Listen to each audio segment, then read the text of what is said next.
Bendito el que vive para siempre. Qué bien que en este día de domingo hoy puedo saludaros un poco antes a los que en este caso compartís mi mismo horario en cuanto a Europa, pero también a todos aquellos que en alguna otra parte del mundo podéis recibir las notificaciones de la voz en la red, desde 1998, cuando de alguna manera se empezó a adoptar un poco más por medio de las plataformas en internet, dándonos cuenta que hay un universo donde se puede viajar en él y donde también pues se pueden hacer cosas extraordinarias en cuanto a la comunicación de aquellas cosas que Dios quiere que compartamos. Es importante. Cuando se le preguntó al Señor que cuál era el primer y gran mandamiento, el Señor dijo: amarás a Dios con todo tu corazón, con toda tu alma, con todo tu espíritu y con todas tus fuerzas, y a tu prójimo como a ti mismo. El amor consiste precisamente en compartir aquello que uno tiene y aquello que uno es. La verdad es que, hablando en términos personales, a veces con lo que hablo por mí en este caso, cada uno que se juzgue a sí mismo, la verdad es que a veces compartir lo que uno es pues no alimenta mucho, al menos que sea para reflexionar y cambiar. Pero bueno, no quiero entristeceros con aquella serie de cosas que aún están en nuestra vida para poder ir cambiándolas. No se nos ocurra en ningún momento de nuestra vida pedir que Dios haga justicia sin antes misericordia, porque me parece que desaparecemos todos del proyecto de amor de Dios. Por ello, en esta mañana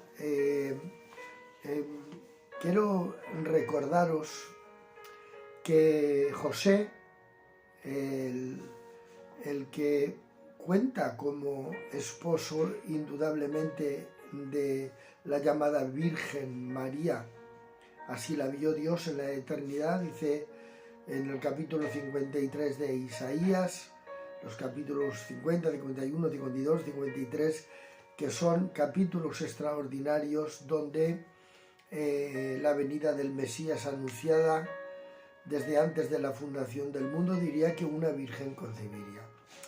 Y me llevo unos días pensando y en mis oraciones diciéndole al Señor, digo: Señor, ayúdame a ver en los demás, a verte en los demás.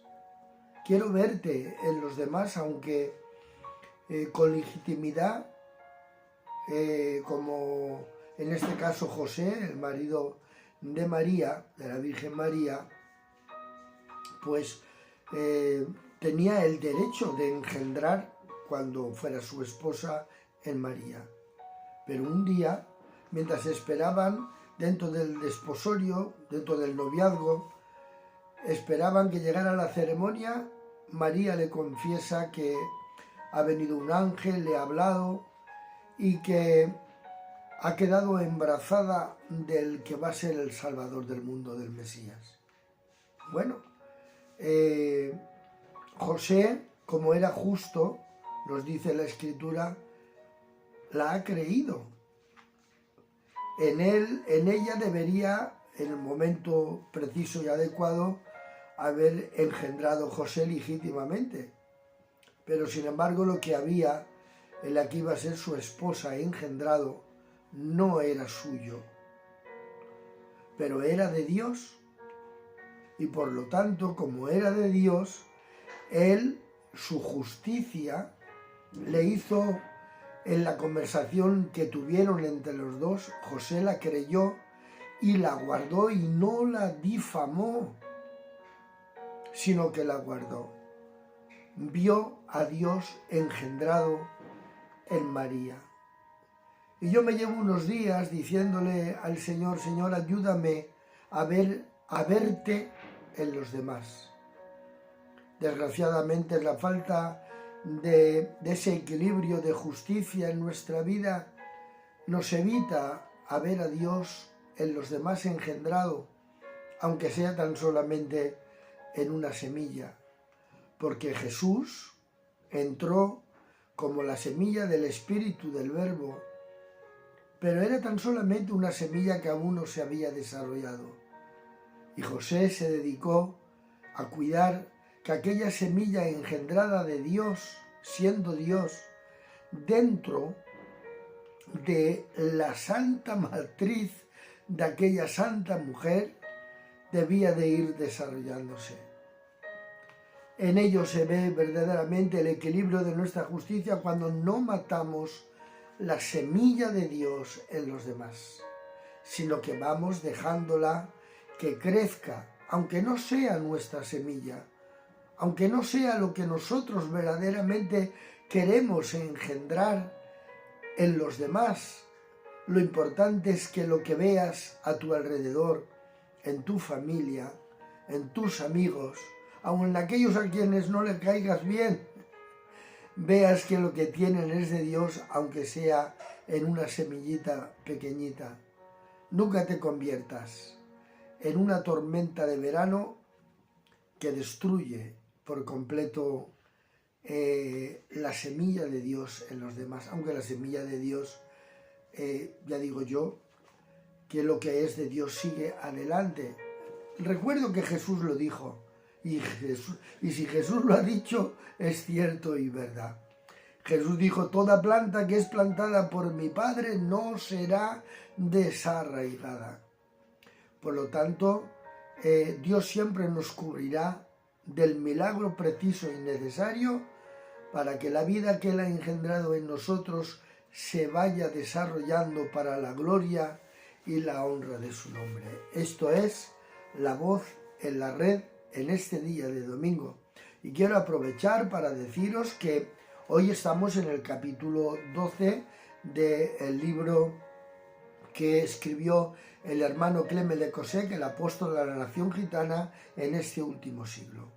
Ya hace años que partió, ya por edad está en la presencia del Señor, pero hay dos de sus hijos que siguen ese legado en la India y allá donde se les invita. Pues bien, queremos bendecir a estos dos hijos que son gemelos, los hijos más pequeños que tuvo de 8, tuvo 6 anteriores y luego cuando ya iba a desarrollar su ministerio tuvo 2 hijos más y gemelos, los 2 hermanos gemelos, hijos del hermano Clement Le Cosec. Los bendecimos en el nombre del Señor y esperamos que el Evangelio pueda llegar a todos los gitanos en el mundo entero, en el nombre del Señor Jesús. Os exhorto a los jóvenes que os forméis, os preparéis, seáis de forma tan preparados y tan formados que podáis continuar, si es que Dios os llama a ellos, si os llama a otro pueblo, si os llama a otra labor, a otro ministerio, entre tantas tribus y tantas etnias y tantas naciones que hay en el mundo. Ser fieles a vuestro llamamiento y desarrollar las virtudes que Dios os haya dado entre medio del pueblo en el que os ha llamado. Pero si Dios os ha llamado a la nación gitana, prepararos, formaros, tomar fuerza para que el Evangelio pueda llegar, en este caso, como siempre os digo últimamente, en el año 1993, el hermano Clement Le Cosec, visitando Torrente, Valencia, donde resido y donde estaba en ese momento de pastor, en la comida me dijo: Juan, yo soy payo y he predicado a los gitanos. Tú eres gitano, no dejes de predicar a los payos. Pero no te olvides ni os olvidéis que si vosotros los gitanos no vais a predicar a los gitanos, nadie irá a por ellos. Por lo tanto, aún queda mucha nación gitana, a la que ir a por ella. Muchas tribus, los flores, los calderas, los síntesis, los sintis, perdón, los sintis, los manul, los romalincheles. Hay muchísimas tribus, aún desde el lejano y el cercano oriente, pasando por todo Asia, e incluso hace años en una convención internacional de gitanos, de asociaciones y ONGs, me comunicaron que también hay gitanos en Japón y en China. Por lo tanto, la nación gitana está en el mundo y a por ellos tenemos que ir. Nuestra fuerza, nuestro dinero, nuestras oraciones, nuestra preocupación, nuestro testimonio esté para alcanzar a esta nación. Porque si nosotros no vamos, nadie va a ir a por ellos. Y ahora sí, vamos a leer el capítulo que nos toca hoy en el libro de Clement Lecossec. En este capítulo 12 nos encontramos con las sanidades milagrosas. Cristo prometió a sus discípulos estar con ellos todos los días después de su ascensión, es decir, después de que regresó para sentarse a la derecha del Padre e interceder por nosotros. Les dio la orden de ir a predicar el Evangelio a toda criatura, certificándoles esta verdad.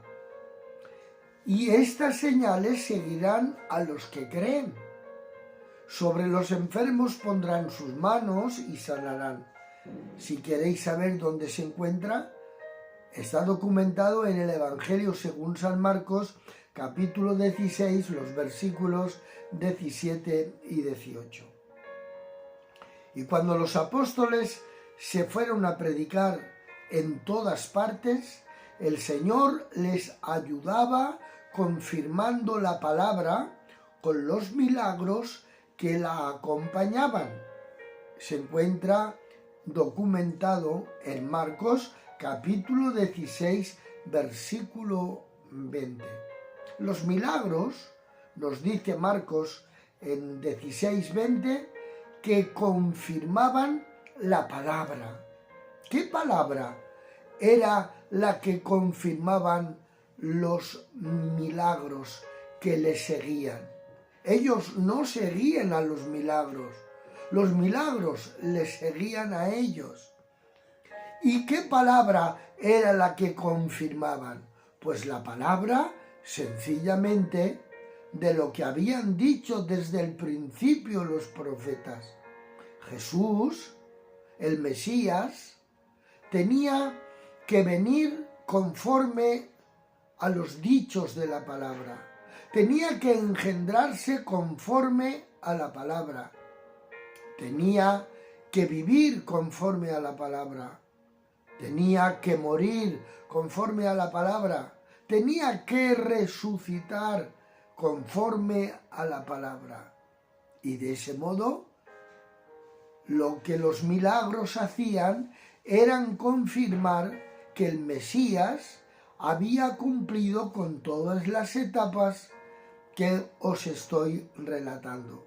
Los milagros eran la certificación de que Jesús era verdaderamente el cumplidor de la palabra profética mesiánica. Por lo tanto, entendemos que a lo largo de toda la historia, mientras se está formando la Iglesia generación a generación, los milagros certifican que el Mesías ha venido. No hay otra forma de certificar que la palabra se ha cumplido, sino por medio de las señales y los milagros que de generación en generación, como si de una lluvia la cual preside el Señor, como dice en los Salmos, que el Señor preside la lluvia. Y es esa lluvia de milagros y prodigios y señales que certifican que ya no esperamos al Mesías de la Escritura, porque el Mesías ya vino hace 21 siglos, que nos está diciendo que Él es el camino, la verdad y la vida, para gentiles y para judíos, y para todos aquellos hombres y mujeres, porque vino a lo suyo y los suyos no le recibieron. Pero los que le recibieron, los que creen en su nombre, se les ha dado la potestad de ser llamados hijos de Dios. Maravilloso. Y esto empezó a desatarse de una manera lluviosa tan extraordinaria que miren lo que continúa diciendo el hermano Clement Lekosek en este documento. Dice, fueron las sanidades milagrosas que convencieron a los gitanos que Cristo es realmente vivo. Estas curaciones contribuyeron a fundar su fe sobre el poder de Dios, donde si no va a tener que estar fundada nuestra fe, sino en el poder de Dios. Porque la fe si no se ejecuta no crece. La fe se ejecuta en la medida en que se pone en práctica. Ahora bien, no vamos a depositar fe en nuestra fe, pues de ahí puede nacer la idolatría depositada en otros dioses. Cuando alguien deposita y cree tanto en su fe, en vez de poner la fe en Dios, la pone en su fe, y eso significa que la fe se convierte en Dios sin ser Dios. Y el fin de esas cosas es que crearemos dioses y caeremos en la idolatría. Yo tengo fe en... No voy a tratar de herir la conciencia ni la sensibilidad de nadie, pero cada uno imagina lo que quiera. ¿Dónde tienes tu fe? Tu fe no tiene que estar en tu fe, porque terminará depositándose en algún Dios que crearás, en algún objeto que crearás o en alguna cosa que creará precisamente una idolatría. Pero nos tiene que llamar la atención la manera en que el Espíritu Santo guiaba al hermano apóstol Clement Lekosek. Estas curaciones contribuyeron a fundar su fe sobre el poder de Dios, que es donde debe de estar. Y la fe no crece a menos que no se ponga en práctica. Así que si Dios te ha llamado a hacer algo para la gloria de su nombre, no temas, ni tengas miedo a ningún monte, ni tengas miedo a ninguna amenaza, ni tengas temor ni miedo a que parece ser que no tienes los recursos ni los colaboradores precisos ni necesarios. A lo largo de todos estos días, si Dios me da salud y libertad, os contaré de lo que últimamente me estoy lamentando en oración, que Dios me ha hecho reconocer que le dije que no, por temor y miedo, y por no entrar en controversia, y no hice la voluntad de Dios en ciertos momentos en mi ministerio. Y espero que cuando os lo cuente os sirva. Hoy os doy tan solamente como si estuviésemos pintando un cuadro, un esbozo, o si estuviéramos escribiendo un libro en una página blanca, una frase o un renglón. No tengáis temor, poner vuestra fe en Dios, que si lo que tenéis para hacer es de Dios, seguro que Dios lo llevará adelante. Y la fe, sin ponerla en práctica, no crece. A lo largo de los evangelios y los hechos de los apóstoles, las sanidades divinas estuvieron presentes en el ministerio de Cristo y también de los apóstoles. Y aquí hay una pregunta: ¿por qué eso tendría que cambiar? ¿Por qué tiene que cambiar de que ya no hayan milagros, ni prodigios, ni señales? Las promesas de Dios no han caducado. Han caducado para aquellos que realmente no quieren pagar el precio de la equivocación. Porque cuando alguien ora según la palabra de Dios, porque cree que debe de orar y luego no hay resultados, eso significa que al no haber ocurrido lo que ocurrió, les toma un temor de vergüenza y ya no quieren entrar dentro de lo que es hombres de poca fe. ¿Por qué dudasteis? Y por lo tanto optan por decir, bueno, los milagros, los prodigios y las señales eran tan solamente para los apóstoles, y cuando ya se escribió el canon de las Escrituras, porque malinterpretan la parte de que hemos leído de Marcos, que con los milagros se confirmaba la palabra. Y no es que se confirmaba la palabra escrita en cuanto a los evangelios y a las cartas, porque aún no estaban escritos ni los evangelios ni tampoco las cartas. Entonces los milagros confirmaban la palabra antiguo testamentaria de que verdaderamente el Mesías era como se creyó Jesús, el hijo de María y del carpintero José. No han caducado, decía el hermano Kemelekosé, viendo como los milagros, las señales, los repartimientos del Espíritu Santo y los bautismos en el Espíritu Santo se estaban efectuando. Mientras hay fe, hay milagros. La fe es la confianza muy simple en el poder divino. Está al alcance de cada uno. El obstáculo procede a menudo de nuestros debates, nuestras discusiones, nuestros pensamientos negativos, mientras que deberíamos más bien afirmar que las promesas de Cristo y apoyar nuestra fe en ellas. Esto es la conclusión después de 30 años de ministerio, de ver cómo Dios estaba haciendo prodigios y milagros en el pueblo y en la nación gitana, desde la India hasta todas las ciudades de Europa que visitó. El apóstol Pablo escribió a los cristianos de Corintios diciendo: y ni mi palabra ni mi predicación fue con palabras persuasivas de humana sabiduría, sino con demostración del Espíritu y de poder, para que vuestra fe no esté fundada en la sabiduría de los hombres, sino en el poder de Dios. Esto es lo que Pablo escribió a los Corintios en su primera carta, en el capítulo 2, los versículos 4 y 5. En Hechos 19:11 declara San Pablo: y hacía Dios milagros extraordinarios por mano de Pablo.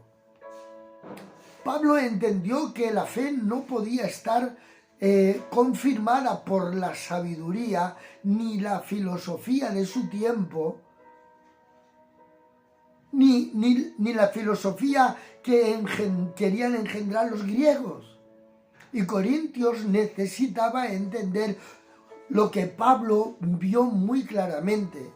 Dice: cuando fui a vosotros me propuse no saber nada, quería decir, no saber nada, sino a Jesucristo y a este crucificado, para que vuestra fe no esté fundada en la sabiduría de los hombres, sabiduría que en esta nuestra generación parece ser que es la que tiene que confirmar por medio de tanto debate doctrinal si Jesucristo es Dios, o si la Trinidad realmente es cierta, o si realmente Dios no respondió a Cristo cuando le dijo en la cruz del Calvario: Dios mío, ¿por qué me has desamparado?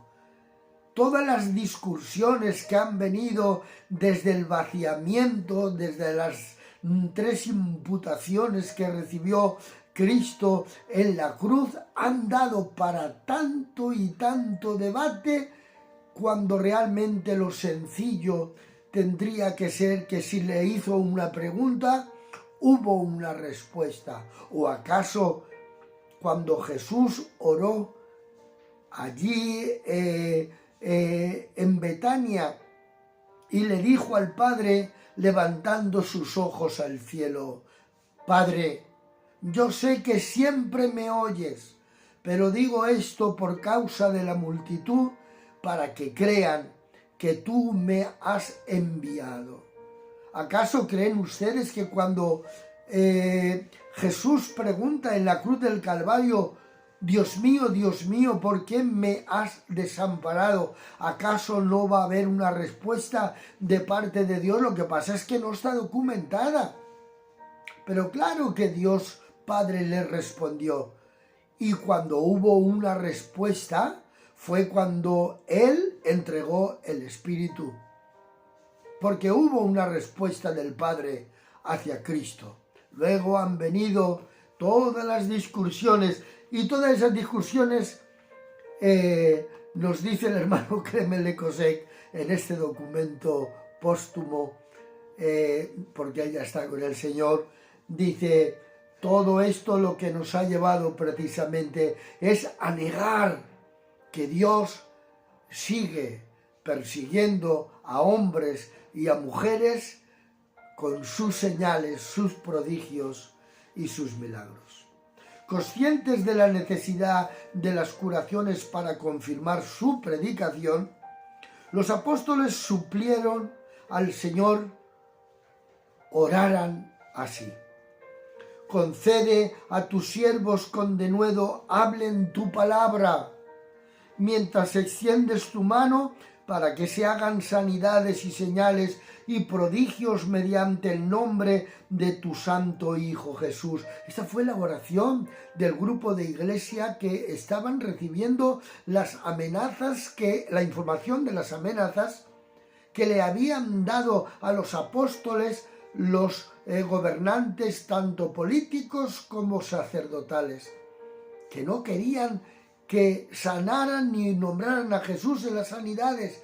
Pero la iglesia dijo: Señor, extiende tu mano para que se sigan haciendo prodigios y milagros y señales. Aquello fue una reunión realmente, aleluya, llena de tanta gracia, de tanto poder, amén, que hasta nuestros días debería de retumbar la oración de aquellos santos hombres y mujeres reunidos en aquel lugar, donde pedían que se hacían señales para que se confirmara la palabra de verdad, la palabra que Cristo es el camino, la verdad y la vida. Pero los teólogos, los estudiosos, los filósofos están tratando tan solamente de pasar, de estar en una posición, llamémosla, de ateísmo, para convencer por medio de la sabiduría y del razonamiento que Jesús es Dios. No, eso es totalmente imposible. Las posibilidades de creer que Él ha resucitado es creer la Escritura por medio, cuando Dios quiere, no siempre llueve. Hablando de prodigios y milagros, desgraciadamente, no siempre hay una respuesta milagrosa, pero sí hay una respuesta de aquellos que, aun no recibiendo el milagro, continúan dándonos testimonio, que también es un milagro. Un milagro de Dios consiste en dos fases. Una de ellas, que es la que todos anhelamos, es que haya una respuesta cuando se ora por un enfermo, pero también cuando el enfermo mantiene su fe y su creencia, sabiendo que cuando nuestro cuerpo se deshaga, tenemos otro, no hecho de manos de hombres. Y esas personas que pasan por esas dificultades siguen adorando y alabando y glorificando el nombre de Dios. De todas las maneras, Dios es glorificado, ya sea por vida o ya sea por muerte. Que Dios nos ayude tanto a no dejar de creer en el milagro, como también ver el milagro en ese enfermo que siente los ríos de agua de vida por su interior, aceptando en su entretanto su enfermedad sin dejar de creer que Dios sigue siendo Dios. La lista de liberaciones que concedió el Señor a los gitanos es tan larga que un volumen no bastaría para citarlas. Nos hemos quedado sin saber todo lo que realmente en estos primeros 30 años y los que le siguieron, Dios hizo entre medio de los gitanos. Tenemos testimonios, pero no todos están documentados. Han pasado oralmente de unos a otros, tanto lo que empezó en Francia, como continuó en España, en Portugal, como continuó en Estados Unidos, como también en México, en Argentina, en Brasil, en Chile, como también en el mismo Gaza, donde el hermano que ya está con el Señor, el hermano Diego Jiménez, el Pillayo, juntamente con el hermano Miguel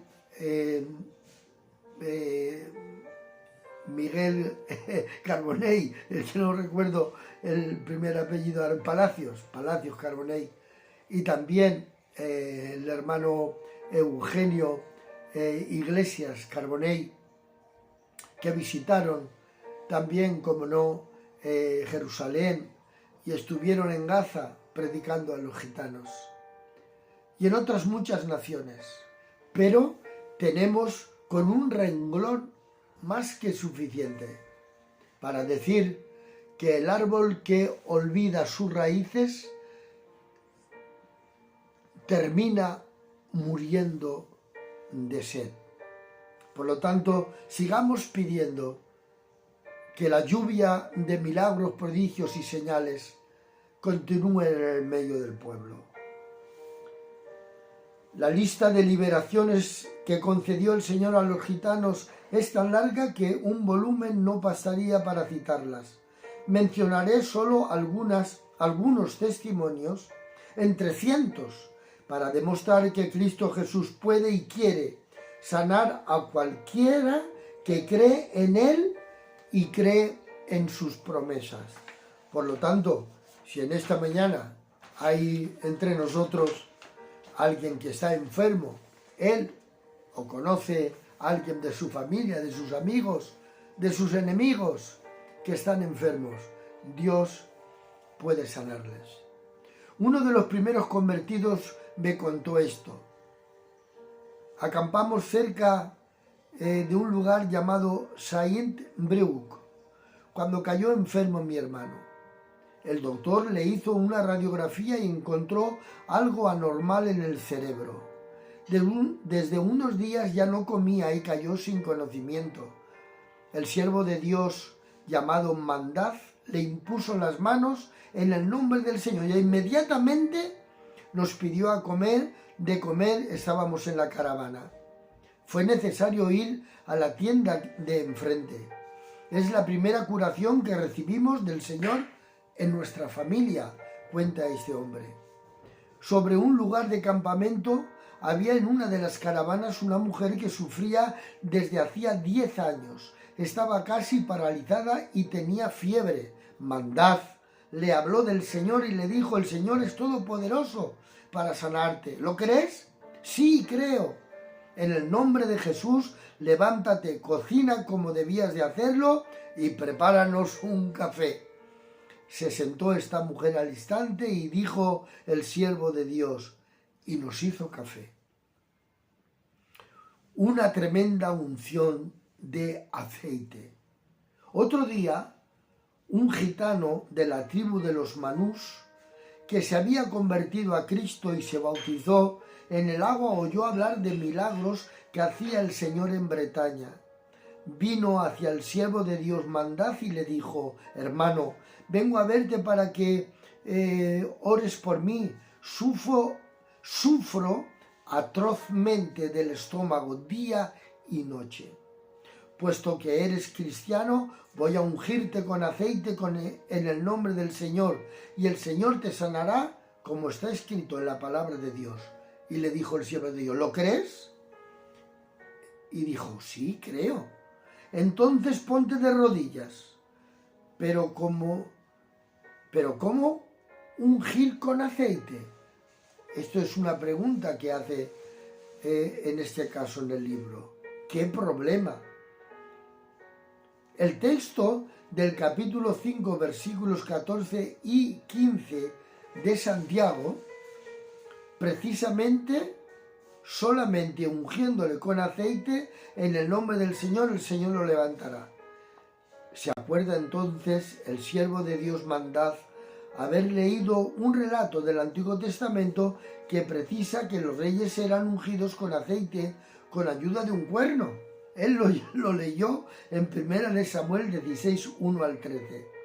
No teniendo cuerno a su alcance, el siervo de Dios tomó un panel grueso, es decir, un papel, e hizo un gran cucurucho,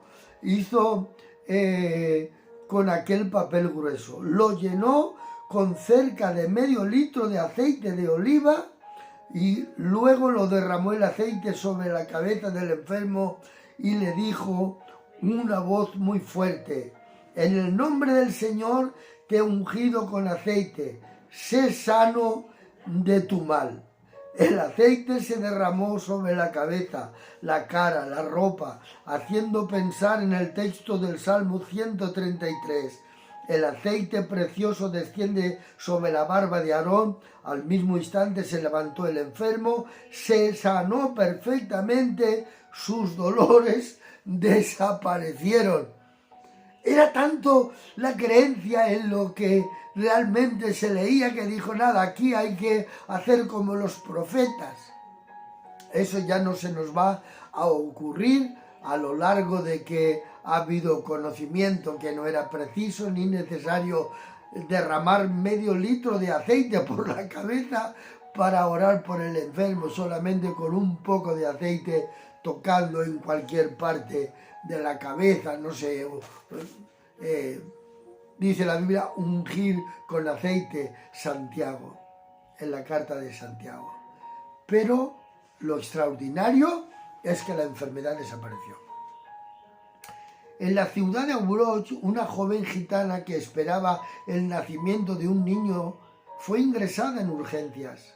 Se murió el niño, se moría la madre. Era demasiado tarde. Llamaron al sacerdote para hacer la extrema unción, a un cura. Entonces los gitanos cristianos se enteraron. Llegó el siervo de Dios Mandad al hospital con varios miembros de la familia, sin preocuparse ni de las enfermeras, ni de los doctores, ni de los demás enfermos. Se pusieron de rodillas en la habitación y en el pasillo. Hicieron subir con voces fuertes las súplicas a Dios. Terminadas las oraciones, se sentó el joven en la cama y gritó: «¡Estoy sanada!». Los doctores, muy sorprendidos y escépticos, la guardaron unos días en observación para asegurarse de la curación. En el hospital la llamaron la muerta resucitada. Se alargaba día tras día la lista de enfermedades curadas. Los sanados testificaban a su pueblo por todas partes. Se multiplicaban las sanidades milagrosas también en otros países. En España, durante una misión en el templo reformado de la calle Calatrava en Madrid, estuvieron presentes alrededor de 1000 gitanos. Entre ellos, una joven gitana tenía en sus brazos a su niña de 8 años. Una de sus piernas se había quedado sin vida, sin fuerza, tras una poliomielitis sufrida a la edad de 1 año y medio. La niña no podía caminar. En el momento de oración para la sanidad de los enfermos, se levantó todo el mundo y oró. Se puso de pie la madre en la primera fila, intercediendo con fervor. Brotaron lágrimas por sus mejillas, mientras que suplicaba al Señor Jesús que sanara a su niña. De repente Se fue la niña libremente de los brazos, se puso recta sobre sus piernas y sola se puso a andar. Subió los 6 escalones de la estrada. Subieron sobre los bancos todos los gitanos, levantando los brazos hacia el cielo y toda su fuerza. Hicieron subir hacia Dios sus aleluya. No hay palabras para describir esta atmósfera de fe, emoción y alegría. 2 semanas más tarde me fui con el predicador Lari a 700 kilómetros de Madrid, en la ciudad de Cartagena, de donde había venido la madre por el tren, ya que había oído decir que predicadores sanaban a los enfermos. Cuando llegamos en el barrio gitano, cerca del puerto, vimos a la niña corriendo y jugando con sus amigos. Al vernos, los gitanos querían tocarnos para sanarse. Nos esforzamos para convencerles que solo Jesús sana. En la actualidad hay en esta ciudad una iglesia muy viva de 500 gitanos convertidos. Se refiere a Cartagena. Marido, uno de los predicadores que evangelizó a los gitanos del noroeste de España, me contó, mientras que predicaba el evangelio en el pueblo de Albalate, esto es de la zona de Aragón, un paralítico vino a verme. Se enteró por otros gitanos que el Señor sanaba aún hoy a los enfermos. Acababa de hacer 300 kilómetros en taxi. En cuanto lo vi le dije, si crees en mí no sanarás, puesto que no puedo sanarte. Pero si crees en el Señor Jesús, solo Él lo puede. ¿Crees en Él? Sí creo. Viendo que tenía fe le dije, en el nombre de Cristo levántate y anda. Inmediatamente se levantó y se puso a correr y glorificaba al Señor. Se propagó entre los gitanos la noticia de su curación y otros vinieron de todos los alrededores. Se sanaron de úlceras y de toda clase de enfermedades. Al instante tenían la fe. Una mujer tenía un tumor a la cabeza, esperaba la muerte. El Señor la libertó a mi hermana. Dijo, ¿me librará también? Le dije, si crees, todo es posible al que cree. Luego oré imponiéndole las manos y se sanó completamente. Había un hombre hostil al evangelio que estaba en contra del evangelio y de los predicadores en el pueblo. En ese pueblo hasta quería pegarme. Cuando vio los milagros vino a mí y me dijo, ora por mí. Tenía una úlcera cancerosa. Le impuse las manos en el nombre del Señor y al momento mismo Jesús sanó. Y le dije, vete ahora para que te hagan una radiografía. En el análisis el doctor declaró que no entendía nada de lo que había pasado. No tenía nada ahora. Una muchacha de 18 años se quedó incurable desde la edad de 7 meses, empeoraba su estado. Tuvo que ingresar en un sanatorio, estaba condenada según los doctores. Oré por ella imponiéndole las manos en el nombre del Señor y al momento mismo se sanó. Le hicieron la radiografía algunos días más tarde. Todo el mal había desaparecido de sus pulmones. Se convirtió al Señor toda la familia. Está claro que no necesitamos certificados médicos para creer en la intervención divina, pero tales confirmaciones del milagro otorgadas por médicos contribuyeron a consolidar la fe de algunos enfermos y callar a los opositores.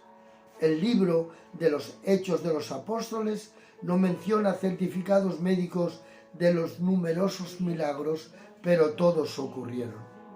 El evangelista Marcos escribe simplemente en su evangelio, el Señor les ayudaba y confirmaba la palabra con los milagros que le acompañaban.